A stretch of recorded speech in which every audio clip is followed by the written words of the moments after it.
आता या चित्राकडे बघूया. इथे मुले क्रिकेट खेळताना दिसत आहेत.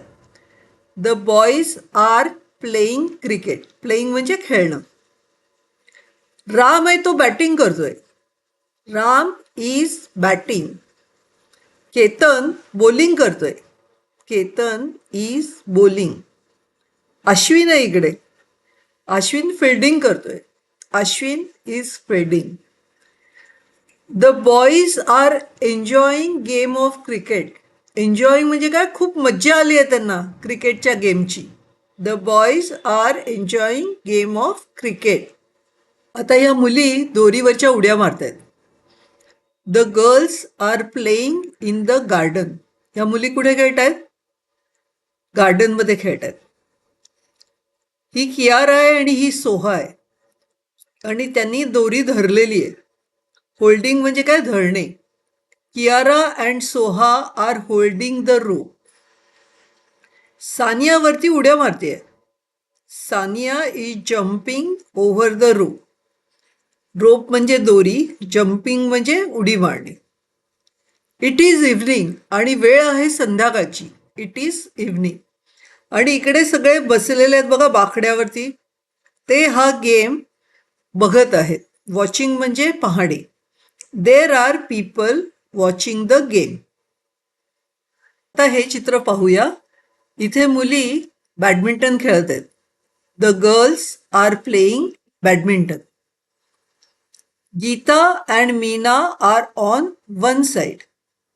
Gita and Meena are on one side म्हणजे एका बाजूला गीता आणि मीना आहेत.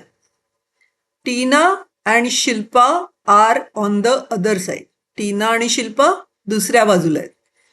They are holding rackets in their hand. Holding म्हणजे तुम्हाला माहिती आहे, होल्डिंग म्हणजे पकडलंय. रॅकेट, रॅकेट पण तुम्हाला माहिती आहे. स्पेलिंग बघा, RACQUET. Geeta is hitting the shuttlecock with her racket. शटलकॉकचं स्पेलिंग बघा, SHUTTLECOCK. गीता आहे ही, तिची रॅकेट आहे आणि इथे छोटंसं शटलकॉक आहे. Geeta is hitting the shuttlecock with her racket. All of them, all of them म्हणजे सगळ्या जणी. ऑल ऑफ देम म्हणजे सगळ्या जणी आर लाफिंग, हसतायत. आता ह्या चित्रामध्ये काही मुलं माळरानावर खेळत आहेत. The boys are playing with the kite. पतंगाबरोबर खेळत आहेत. मुलं पतंगाबरोबर खेळत आहेत.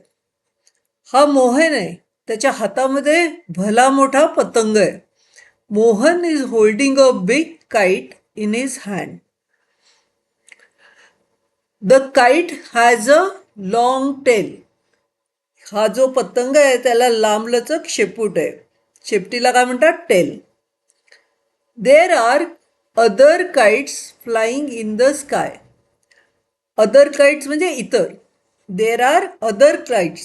इकडे बघा, इतर काईट्स आहेत म्हणजे अनेक पतंग आकाशात उडत आहेत. The boys are playing on open ground. ही सर्व मुलं कुठे खेळत आहेत? ओपन ग्राउंडवर खेळत आहेत म्हणजे खुल्या मैदानात खेळत आहेत. ग्राउंड म्हणजे मैदान. We see a hill and houses in the background. Background म्हणजे पाठीमागे. पाठीमागे आपल्याला मागे काय दिसतंय? डोंगर दिसत आहेत, घरं दिसत आहेत. आपल्याला काय दिसतंय? We see a hill and houses in the background. आता आपण प्रोनाउन बघूया. प्रोनाउन हा दुसरा पार्ट ऑफ स्पीच आहे म्हणजे दुसऱ्या प्रकारचे शब्द आहे. शब्दांचे 8 प्रकार आहेत. पहिला प्रकार आपण बघितला. पहिला प्रकार नाऊन आहे, दुसरा प्रकार प्रोनाउन आहे. प्रोनाउन कुठला प्रकार आहे? तर प्रोनाउन इज अ वर्ड म्हणजे प्रोनाउन हा शब्द which we use in place of a noun or a noun phrase. म्हणजे हा शब्द आपण नाउन किंवा नाउन फ्रेजच्या ऐवजी वापरतो. इन प्लेस ऑफ म्हणजे काय? ऐवजी वापरतो. Pronoun is a word we use instead of a noun. म्हणजे प्रोनाउन आपण नाउनच्या ऐवजी, instead of, in place of आणि इन्स्टेड ऑफ सेम अर्थ आहे. हा प्रोनाउन हा वर्ड आपण नाऊनच्या ऐवजी वापरतो. फॉर एक्झाम्पल, आपण स्वतःला रिफर करताना आपण आय म्हणतो. आपण एकापेक्षा जास्त असू तर आपण म्हणतो म्हणजे काय, आम्हीला आपण वी म्हणतो. यू, तू, आणि जास्त समोर 2-3 माणसं असतील तर आपण त्यांना यू म्हणूनच रिफर करतो. जर मुलगा असेल तर मुलाला आपण ही म्हणून म्हणतो, ही हे प्रोनाउन वापरतो. आणि खूप बॉईज असतील तर त्यांना आपण दे म्हणतो. त्याचप्रमाणे शी म्हणजे मुलीला आपण शी म्हणून म्हणतो, ती, आणि जास्त मुली असतील तर आपण दे वापरतो. इट हे प्रोनाउन आपण ॲनिमल्स, बर्ड्स किंवा गोष्टींसाठी वापरतो, वस्तूंसाठी वापरतो. आणि अनेक गोष्टी असतील तर आपण दे म्हणून वापरतो. उदाहरणं बघूया. Examples. The elephant is big. आता एलिफंट ॲनिमल आहे म्हणून आपण त्याच्याऐवजी इट वापरणार. It is big. Ram is a good boy. रामच्या ऐवजी आपण ही वापरणार, म्हणजे तो एक चांगला मुलगा आहे. The children are playing cricket.